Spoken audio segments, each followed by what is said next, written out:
सर्व पत्रकार बांधवांना जय महाराष्ट्र. संपर्क प्रमुख श्री सुनील शिंदे यांनी प्रस्तावित केला आणि त्यात त्यांनी सांगितलं की नक्कीच इकडल्या शिवसेनेमध्ये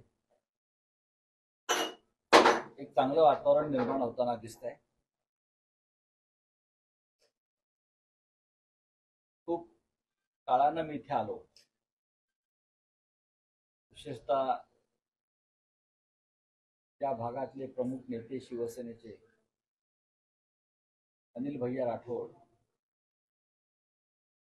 यांच्या निधनानंतर विस्मरितपणा नक्कीच आला. या आवटे साहेब एक खुर्ची लावा. विजयराव आवटे आलेले या. थोडस शिवसैनिकांमध्ये एक पोरकेपणाची जाणीव झाली. काय होईल काय नाही हा संभ्रम थोडा लोकांमध्ये आमच्या निर्माण झाला. ज्या पद्धतीने अनिल भैयांचा तेव्हा विधानसभेत पराभव झाला तो सुद्धा धक्कादायक होता. तो का आणि कसा घडवण्यात आला हेही सगळ्यांना माहिती आहे. त्यांच्या काळात राजकीय उलथापालथी झाली आहे महाराष्ट्रात. पण इथे जेव्हा आलं तेव्हा मला एक सगळ्यात आधी लक्षात आलं ते म्हणजे शिवसेना किंवा राजकीय पक्ष नाही तर या नगरमध्ये संपूर्ण राजकीय आणि सामाजिक व्यवस्थाच बिघडली. इथे गुंडांचं राज्य सुरू आहे. या नगरमध्ये गुंडांचं राज्य सुरू आहे. झुंडशाही गुंडशाही हीच लोकशाही. आणि त्यासाठी बहुधा हे गुंड हे सरकार पक्षात सामील झाले. त्याचे आमदार असतील कोणी असतील त्यांचे पोशिंदे असतील. इतक्या विचित्र प्रकरणांची फायली माझ्यासमोर पडल्या येऊन 2 दिवसात काल रात्रीपासून. बिहार मधला हा एखादा भाग आहे का असं मला वाटलं. नगर आमच्या मुंबईमध्ये कधी काळी दाऊद इब्राहिम नावाचा एक गुंड होता. तो नंतर पळून गेला. छोटा शकील नावाचा एक गुंड होता तोही पळून गेला. अशा अनेक गुंड मुंबईमध्ये आम्ही पाहिले. त्याच्याशी संघर्ष केला शिवसेना आणि पळून आम्हाला घाबरूनच गेले सगळे गुंड. ते मुंबईमध्ये जमिनी बळकावणं बरं का. मुंबईमध्ये जमिनी बळकावायच्या मोठ्या मोठ्या जबरदस्तीने तिथे जाऊन आपला ताबा सांगायचा ताबा. आणि मी इथे ताबेगिरी हा शब्द इथे ऐकला खूप वर्षांनी. ताबा घ्यायचा ताबा. आमच्या मुंबईमध्ये हे दाऊद त्याच्या गँग सगळ्या गुंडांच्या गँग ह्या जमिनी माफिया ही माफियागिरी त्या पद्धतीची. दाऊद इब्राहिम छोटा शकील अबू सालेम अन्य काही टायगर मेमन अशा पद्धतीची खंडण्या जमिनी बळकावणं दहशत हे नगर सारख्या शहरामध्ये व्हावं. लोक दहशतीखाली जगावेत. लोकांना इथे काम धंदा व्यापार करायची भीती वाटावी आणि हे शहर सोडून बाहेर जावं. या राज्यातल्या एका प्रमुख शहराची एकेकाळी या शहराला प्रतिष्ठा होती. ही स्थिती इथे एखाद्या राजकीय पक्षामुळे आणि त्यांच्या आमदारांमुळे असेल. मला असं वाटतं या महाराष्ट्रामध्ये गृहमंत्री आहे की नाही आणि गृहमंत्री असतील किंवा मुख्यमंत्री असतील किंवा ह्यांचे कोणी पोशिंदे असतील तर ते काय करतायत. ते इकडला जो ताबेगिरीचा पैसा आहे तो तिथपर्यंत जातोय का. त्यांना कोण पाठीशी घालतंय. इकडले खासदार इकडले महसूल मंत्री या भागातले इतर जे कोणी प्रमुख लोक आहेत त्यांचं लक्ष आहे की नाही. लोकांनी या दहशतीखाली किती काळ जगायचं. किती खून झाले इथे त्या भागात किंवा या जिल्ह्यामध्ये पहा ना तुम्ही. कालच एका वकील दाम्पत्याचा खून झाला अपहरण करून. हे सगळ्या आसपासच्या गोष्टी घडत आहेत आणि या खंडणीसाठी आणि या देवस्थानाच्या जमिनी लुटल्या गेल्या, शैक्षणिक भूखंड लुटले गेले. देवस्थानाच्या जमिनी तरी सोडा तुम्ही. एका बाजूला राम मंदिराचं मार्केटिंग करताय, राम राम राम राम करताय हा, आणि ते देवस्थानाच्या जमिनीकडले आमदार आणि त्यांचे लोक लुटतायत, शैक्षणिक भूखंड लुटतायत, शिवसेनेच्या नगरसेवकांची कामं रोखली जातात. हे आयुक्त जे आहे तिकडे कोणी, त्यांना मी सांगू इच्छितो, ठीक आहे, आम्ही असं ठरवलंय की ही गुंडगिरी आणि ही झुंडशाही, अनिल भैया राठोड असते ते त्यांनी नक्कीच इथे एक टक्कर दिली असते, तर आतापर्यंत दिली आहे. पण मी शिवसैनिकांना सांगितलंय, मगाशी माझी संपर्क प्रमुख विनोद शिंदे यांच्याशी चर्चा झाली या विषयावर. काँग्रेसचे इकडले प्रमुख पदाधिकारी मला भेटले, राष्ट्रवादी काँग्रेसचे पदाधिकारी भेटले, इकडल्या पोलिसांना आणि गृहमंत्र्यांना माझं आव्हान आहे, ही गुंडगिरी आणि ही जी काय ताबेगिरी म्हणता ना तुम्ही, ते काय ताबामारी, त्या ताबामारीवर कशी छापामारी करायची आम्हाला माहिती. आमचा इशारा आहे या सरकारला, इकडल्या प्रशासनाला, इकडल्या पोलिसांना, की ही ताबामारी थांबली नाही, ही दहशत थांबली नाही, ही गुंडगिरी थांबली नाही तर शिवसेना रस्त्यावर उतरेल. आणि नुसती रस्त्यावर उतरणार नाही तर मुंबईत ज्या पद्धतीने आम्ही लढतोय किंवा लढलो किंवा इतर भागात लढतोय, या रस्त्यावर तमाशा होईल नगरचा. पण तेच करत असताना मगाशी मला काँग्रेसचे नेते किरण काळे ते भेटले, राष्ट्रवादी काँग्रेसचे नेते भेटले. पण त्यांचं असं म्हणणं की महाविकास आघाडी म्हणून त्या ताबामारी विरुद्ध, आमदारांच्या आणि त्यांच्या गुंड टोळ्यांच्या ताबामारी विरुद्ध एक विराट मोर्चा या नगरमध्ये काढावा. तो पोलीस प्रमुखांच्या कार्यालयावर काढावा, तो इकडल्या ताबामारी टोळीचे जे प्रमुख आहेत आमदार इकडले त्यांच्या घरावर काढावा आणि एक इशारा द्यावा. या संदर्भात आमची तयारी सुरू आहे. या नगरमधली गुंडगिरी, झुंडशाही, लुटमार, खंडणीशाही त्याच्या विरुद्ध आम्हाला आवाज उठवावा लागेल. राजकारणाचं होतच असतं.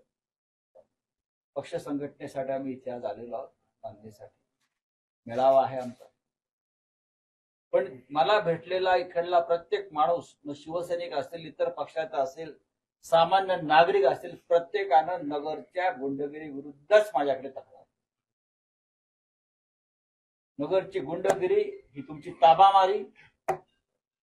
व्यापारी मला भेटले, आम्हाला व्यापार करणं मुश्किल, साधं दुकान चालवणं मुश्किल झाल्यानंतर हे महाराष्ट्रातल्या एका शहरामध्ये घडत आहे. आणि भारतीय जनता पक्ष नैतिकतेच्या गोष्टी मारतो. ठीक आहे, पाहू आम्ही, पण ही लढाईला सुरुवात झाली आहे म्हणाव्या गुंडगिरी. आणि शिवसेना जेव्हा गुंडगिरीच्या विरुद्ध उभी राहते तेव्हा ती गुंडगिरी पूर्णपणे आम्ही मोडून काढतो. जा, काय हवं ते करा, रस्त्यावरती तुम्ही उतरता का आम्ही उतरते बघतो, तुम्ही गुंड असाल तर आम्ही महागुंडा. बोला काय अजून. मनोज जरांगे पाटील यांच्या सर्व मागण्या पूर्ण झाल्या, मात्र आता कुठेतरी आता त्यांना फसवणूक झाल्याचं पण बोललं जाते. काही त्यांनी बोललं पाहिजे ना, माझी फसवणूक झाली म्हणून. ते तर मुख्यमंत्र्यांना मिठी मारताना पाहिलं मी, आम्हाला आनंद झाला. मुख्यमंत्र्यांना कडकडून त्यांनी मिठी मारलेली आहे. त्यांच्या समाजाचं काय संपूर्ण आता म्हणणं आहे ते समजून घ्यावं लागेल. आम्ही कोणत्याही परिस्थितीत या विषयावरती कोणते राजकारण करू इच्छित नाही. जर सन्मानानं हा तोडगा निघाला असेल आणि श्री मनोज जरांगे पाटील समाधानी असतात आणि त्यांनी ज्या मागण्या केल्या होत्या त्यांच्या गावातून निघताना त्याबाबत ते समाधानी असतील तर त्याच्यावर आमचं काहीच म्हणणं नाही. पण लोकांनी काही शंका उपस्थित केल्या. लोकांचं असं म्हणणं आहे की तोंडाला पानं पुसली आहेत, ही फसवणूक आहे, असे विविध प्रकारचे मी आज प्रतिक्रिया पाहतो. तर मला त्याच्यावरती आम्हाला बोलायचं नाही. मला असं वाटतं, आम्हाला असं वाटतं की या महाराष्ट्रामध्ये सामाजिक शांतता नांदावी. कोणताही समाज एकमेकाच्या विरुद्ध उभा राहू नये. हा महाराष्ट्र एक संघ असावा. पण पोलीस माझं काही वाकडं करू शकत नाही. आमचा बॉस सागर बंगल्यावरती बसलेला आहे असं निलेश राणे म्हणतात. अधिकाऱ्यांच्या कानाखाली देखील मारा, बुलडोजर राज्य आणायचं. आपला बॉस सागर बंगल्यावर आहे असे नितेश राणेंनी. ठीक आहे, कोणाचा बॉस सागर बंगल्यावरती असतो, कोणाचा बॉस अशा प्रकारे पाकिस्तानात बसलेला असतो. ही जी भाषा आहे, कोणा असं कोणी करत असेल या राज्यामध्ये, तर गृहमंत्री देवेंद्र फडणवीस यांनी त्याच्यावरती भाष्य केलं पाहिजे. मी दुसरं कोणी काय अशी भाषा करत असेल त्याच्यावरती बोल. गृहमंत्री आहेत, गृहमंत्र्याने पुढे येऊन सांगायला पाहिजे. या महाराष्ट्रातली सामाजिक स्थिती बिघडवायचं काम चालू आहे आणि त्याच्यावर निवडणुका लढणार असं तुम्ही ते चुकीचं आहे. असं आहे की प्रभू श्रीरामाच्या नावानं जर कोणी दंगे करणार असतील तर मला असं वाटतं की हा प्रभू श्रीरामाच्या विचारांचा पराभव. एक लक्षात घ्या, तुम्ही मत तुम्ही केलेल्या कामावर मागा. रामाच्या नावावर भीक तर देवाच्या नावावर भीक हे भिकारी सुद्धा मागतात. कामाच्या नावावर मत मागा आणि तुम्ही दाखवा तुमची कर्तव्य आहे. मराठा समाजाला आरक्षणाचा विषय केल्यानंतर ओबीसी समाजाला आता असं भेटकाला असं वाटायला लागलं आता आपलं आरक्षण राहणार नाही, टिकणार नाही. मला असं वाटत नाही की आमची भूमिका अशी आहे की कोणाचंही काढून काही देऊ नका. मग धनगर समाज असेल, मराठा समाज असेल, त्यांना तुम्ही देताय ते दुसऱ्याचं ओरबडून देऊ नका. प्रत्येकाचं समाधान होईल अशा प्रकारचा निर्णय व्हावा. पण काल मुख्यमंत्र्यांनी ज्या प्रकारे गुलाल उधळला, मला असं वाटतं की दुसरा समाज हा अस्वस्थ आहे आणि राज्यात असं होऊ नये. पंकजा मुंडे यांनी पण सांगितले की धक्का न लागता सरकारने जे सांगावं. म्हणजे आता भाजपमध्ये म्हणजे राज्यकर्त्यांमध्ये सुद्धा मी या राज्यामध्ये असं प्रसंगच पाहिलेला आहे की कॅबिनेट मधले 10 मंत्री या विषयावर 10 तोंडानं बोलतात. सरकारमध्ये एक वाक्यता आणि एकमत नाही. मुख्यमंत्री एक बोलतात, त्यांचे मंत्री वेगळं बोलतात. मुख्यमंत्री सरकारचे प्रमुख असतात. मुख्यमंत्री बोलतात म्हणजे सरकारची भूमिका आहे. पण मुख्यमंत्र्यांनी घेतलेल्या भूमिकेच्या विरुद्ध अनेक मंत्री जेव्हा भूमिका मांडतात तेव्हा सरकारमध्ये एक वाक्यता. सदावर्ते म्हणजे सरकारचं बोलकं बावलं आहे मला माहिती, असं मनसे म्हणतात. मला माहिती. इंडिया आघाडीतून आता नितीश कुमार पण बाहेर पडतात, म्हणजे ममताजी पण बाहेर पडल्यात, आपवाले बाहेर पडले. आघाडीची सगळी स्थिती उत्तम आहे, उत्तम आहे, अत्यंत उत्तम आहे. मुळात ममता बॅनर्जी या इंडिया आघाडीतून बाहेर पडलेल्या नाही. आप इंडिया आघाडीतून अजिबात बाहेर पडलेली नाही. नितीश कुमार यांचा हा खेळ नेहमी चालू असतो. त्यांचं मानसिक स्वास्थ्य ठीक नाही. आम्ही त्यांना फार जवळनं ओळखतो. गेल्या काही दिवसापासून ते आजारी आहे. त्यांची काही व्यक्तिगत कारणं असू शकतात. पण नितीश कुमार हे आमच्यापासून दूर गेल्यामुळे बिहारच्या राजकारणावरती काही परिणाम होईल असं मला वाटत नाही. बिहारमध्ये तेजस्वी यादव आणि काँग्रेस आणि इतर लहान पक्ष हे मिळून त्यांची आघाडी मजबूत आहे. आपचं म्हणाल तर दिल्लीमध्ये आप आणि काँग्रेसचं गठबंधन झालेलं आहे. लवकरच ते जाहीर होईल. दिल्लीत म्हणतोय मी, 7 जागांपैकी कोणी किती लढायच्या त्याच्यावर दिल्लीमध्ये एकमत झालेलं आहे. पंजाब हे स्वतंत्र राज्य आहे. पंजाब मधली परिस्थिती थोडीशी वेगळी आहे, जशी केरळमधली आणि बंगालमधली. पण या तिन्ही राज्यामध्ये मी खात्रीनं सांगतो भारतीय जनता पक्षाचा पराभव. कुठे तृणमूल काँग्रेस करेल किंवा आप करेल आणि शेवटी हे इंडिया आघाडीतच राहणार आहे. भुजबळ सध्या अस्वस्थ दिसत आहेत, त्यांच्या बाजूने कुणीच बोलणार नाही. राजीनामा द्यावा. इतकं अस्वस्थ मनानं त्यांनी मंत्रिमंडळात राहू नये. मुख्यमंत्री एक भूमिका घेतात, तुम्ही एक घेताय. तुमच्यामध्ये जर मतभेद असेल मंत्रिमंडळामध्ये तर तुम्ही ते शिवसैनिक आहेत पूर्वाश्रमीचे, स्वाभिमान आहे त्यांच्यामध्ये असं मी मानतो. त्यांनी दूर व्हायला पाहिजे या सगळ्या. इंडिया आघाड़ी को छोड़कर आप नीतीश कुमार की बीजेपी के साथ जा रहे हैं, उसको लेकर आप क्या? देखिए नीतीश कुमार जी, मुझे लगता है आज या कल उनका एक नया मार्ग निकाल रहे हैं। हमें पहले से उसका अंदाज था कि कुछ हो रहा है, लेकिन बिहार में तेजस्वी यादव और कांग्रेस पार्टी और छोटे दलों ने मिलकर एक बहुत ही मजबूत गठबंधन बनाया है और बीजेपी के सामने एक चैलेंज लेकर खड़े हो गए और बिहार में हमको इंडिया आघाड़ी को अच्छा यश मिलेगा। नीतीश कुमार आते जाते रहते हैं। अभी अयोध्या में राम है तो बिहार में पलटू राम है। हाँ, ये दो राम की राजनीति ये लोग कर रहे हैं। अब पलटू राम तो बोले तो बीजेपी को बोलना चाहिए कि बीजेपी का ये कहना था, अमित शाह जी का ये कहना था। जब नीतीश कुमार जी लालू के साथ गए तो अमित शाह ने कहा था कि अब हम नीतीश कुमार को कभी हमारे साथ नहीं लेंगे, चाहे हमारे दरवाजे पर हाथ जोड़कर भी खड़े रहे।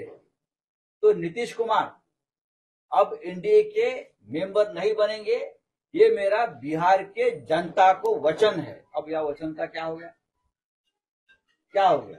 तो सबसे बड़े पलटू राम ये बीजेपी के लोग हैं। तो अयोध्या का राम अलग है या और एक पलटू राम अलग है।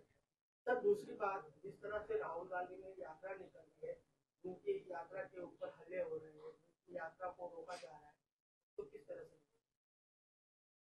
यात्रा रोकने के लिए पूरी कोशिश ये लोग कर रहे हैं। इसका मतलब आप डर रहे हैं। आप एक जगह पे 400 पार, आपकी बार 400 पार, तो डरते क्यों हो? आपके मन में डर क्यों है?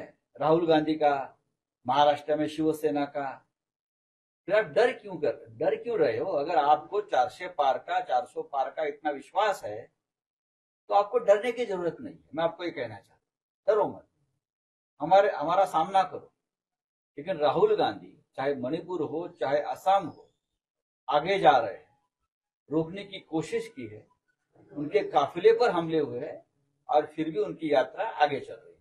एकीकडे महाराष्ट्रामध्ये निश्चित अनेक खुल्या धमकी येतात पोलीस प्रधान, दुसरीकडे अजित पवारांचा मुद्दा पार्थ पवार गुंडांच्या घरी जाऊन भेटतोय, कसं पाहतो? नाही, मी नगरमध्ये पाहते गुंडगिरी ना, राज्यच गुंडगिरीच्या पायावर उभा आहे। मी आज नगरमध्ये आहे, नगरच्या आमदारांच्या गुंडगिरीच्या कथा तुम्ही ऐकाल तर तुम्ही बिहारच्या कथा विसराल। इथे प्रचंड दहशत आहे नगरमध्ये। एक विषय असा आहे की तुम्ही आज नगरच्या आमदारांबद्दल बोलताय, त्यांच्या गुंडगिरीबद्दल बोलताय। 1 वर्षापूर्वी हे आमदार तुमच्या बरोबर होते, तेव्हा त्यांच्याबद्दल कोणीच काही बोलत नव्हतं। महाविकास आघाडीमध्ये हे आमदार होते की तुमच्या साताऱ्यात, तेव्हा कोणीच काही नाही बोलत। अनिल राठोडांचे होते त्या काळामध्ये। अनिल राठोड इकडल्या गुंडगिरी विरुद्ध लढत होते, हे सगळ्यांना माहिती। हो ना, गेल्या हे नवीन सरकार आल्यापासून त्यांची गुंडगिरी वाढली असं मी सांगतो। हे नवीन सरकारमध्ये हे जे काय झालंय सगळं इकडे तिकडे, त्याच्यानंतर कोणाचंही नियंत्रण राहिलं नाही। जसं आता एका आमदाराविषयी बोललात ना, आमचा बॉस सागर बंगल्यावर बसलाय, ही भाषा आहे? कोणाचा बॉस कुठे आहे एकदा स्पष्ट होऊ द्या गुंडगिरीच्या बाबतीत। प्रकाश आंबेडकर ज्या पद्धतीनं काँग्रेसवर दबाव टाकतात, त्या इंडिया आघाडी प्रमाणेच महाराष्ट्रात महाविकास आघाडीची वाटचाल सुरू झाली असं मला असं वाटत नाही। महाविकास आघाडीमध्ये काँग्रेस, राष्ट्रवादी काँग्रेस आणि शिवसेना, शेतकरी कामगार पक्ष, डावे, बरं का, असं एक मजबूत आघाडी आमची झालेली आहे। त्यांच्यामध्ये कुठेही आमच्यामध्ये मतभेद असण्याचे कारण नाही। इतर पक्षांशी चर्चा सुरू आहे। वंचित बहुजन आघाडी म्हणजे ॲडव्होकेट प्रकाश आंबेडकर यांच्याशी सकारात्मक चर्चा सुरू आहे। आपण एक सगळ्यांनी ठरवायला पाहिजे, आम्ही असं नेहमी म्हणतो की तुम्हाला काँग्रेसची जिरवायची आहे की भाजपला हरवायचं आहे, हा तुम्ही निर्णय घ्या सगळ्यांनी। आम्हाला असं वाटतं एकमेकाची जिरवायला पुढला भरपूर काळ आहे आणि भाजपला हरवायचं आहे। वंचित बहुजन आघाडीला जे हवंय ते आघाडी द्यायला तयार आहे आणि आम्ही त्यांना अत्यंत सन्मानानं आमंत्रित केलेलं आहे। 30 तारखेच्या बैठकीला वंचित बहुजन आघाडीचे प्रतिनिधी चर्चेसाठी उपस्थित राहणार। शिवसेना महाराष्ट्रामध्ये लोकसभेच्या 30 जागा लढवून नगरच्या 2 जागा दावा करतात। शिवसेना महाराष्ट्रामध्ये लोकसभेच्या 23 जागा लढणार आहे. पुढे बोला. नितीश कुमारांनी आपला राजीनामा दिला. नगरपालिका 2 आहेत त्या. नगरमधली शिर्डी तर नक्कीच आहे त्या भागातली. जर काँग्रेसने आम्हाला ही लढण्याची संधी दिली, ही जागा ती लढू आम्ही. आमच्याकडे उत्तम उमेदवार आहेत 48 मतदारसंघामध्ये. आम्हाला उमेदवारांची वानवा नाही. जर काँग्रेसने सांगितलं ही जागा राष्ट्रवादीकडे आहे, तर त्यांनी आम्हाला सांगितलं की जागा शिवसेना लढेल का, आम्ही त्यांना ताबडतोब हो सांगू. 3 जागा डिक्लेअर करता याचा अर्थ जागा वाटप फायनल झालंय. जागा वाटप पूर्ण फायनल झालं. काँग्रेस किती आणि राष्ट्रवादी किती? बघा, मी तुम्हाला शिवसेनेचा आकडा सांगितला, जो गेली 30 वर्षापासून आम्ही जो लढतो, साधारण तेवढ्या त्या आसपास जागा हो तेवढं आहे ना. त्यात नवीन काय आहे? त्यांचा छंद आहे तो, त्याच्यामुळे त्यांच्या छंदाचा आड आम्ही येत नाही. तर एक वेगळा प्रश्न आहे की ज्येष्ठ पत्रकार आहात, आमच्या सर्वांचे आदर्श आहात. गेले 5-6 वर्षापासून एकूणच राजकारणातले जे काही बदलतं राजकारण, कोणाला बोलण्याला धार्बंद राहिले नाही, वागण्याला धार्बंद राहिले, एक पत्रकार म्हणून तुम्ही कसं पाहता याला? त्याचं कारण असं आहे की महाराष्ट्राची परंपरा कधीच नव्हती.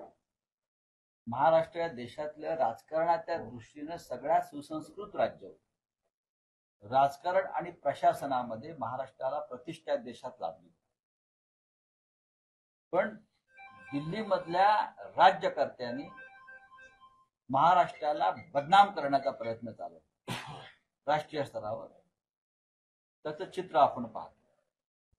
महाराष्ट्रामध्ये इतका कमालीचा द्वेष आणि आकस एकमेकाविरुद्ध राजकारणात कधीच नव्हता. राजकीय मतभेदापलीकडे आम्ही नाती टिकवून ठेवली होती. पण आज भारतीय जनता पक्षाचं राजकारण इतकं घसरलेलं आहे दिल्लीतून आणि महाराष्ट्रातून की राजकीय विरोधक हा दुश्मन आहे, शत्रू आहे, आणि त्याला कुटुंबासह खतम केलं पाहिजे अशा पद्धतीचं वातावरण या राज्यात दुर्दैवाने निर्माण झालं. आम्ही बाळासाहेब ठाकरे असतील, माननीय शरद पवार असतील, विलासराव देशमुख असतील, वसंतदादा पाटील, वसंतराव नाईक, बरं का, यशवंतराव चव्हाण, बॅरिस्टर रणतुले, असे अनेक राज्यकर्ते पाहिजे. पण इतकं खालच्या स्तरावर द्वेष, सूड, बदला अशा प्रकारचं राजकारण हे गेल्या 5-6 वर्षात महाराष्ट्रात जे दिसत आहे, हे महाराष्ट्राच्या संस्कृतीला, प्रतिष्ठेला काळीमा फासणार. नितीश कुमारांनी अखेर राजीनामा दिला आता. देऊ द्या ना, देऊ द्या. त्यांना अधूनमधून विस्मरणाचा झटका येतो. माझ्या माहितीप्रमाणे त्यांचा वैद्यकीय अहवाल असा आहे की त्यांची 75% मेमरी ही लॉस झाली. हे मी सत्य सांगतोय. ते आजारी आहेत आणि मानसिक दृष्ट्या जास्त आजारी आहेत आणि त्यांना अधूनमधून विस्मरण होतं. त्यांची स्मृती परत आली की ते परत इंडियामध्ये येतील. पंकजा मुंडे म्हणताय की आता 1 मराठा लाख मराठा, आता 1 लाख ओबीसी असं म्हणा. आता त्या राज्यामध्ये हे असंच चालणार आहे का, हा विचार सगळ्यांनी एकत्र बसून केला. आणि यासाठी राज्याला एक खंबीर आणि सर्वसमावेशक नेतृत्वाची गरज आहे. दुर्दैवाने असती नाही. चला, थँक्यू, धन्यवाद. लोकशाही मराठी ऐका, पहा, जागरूक रहा.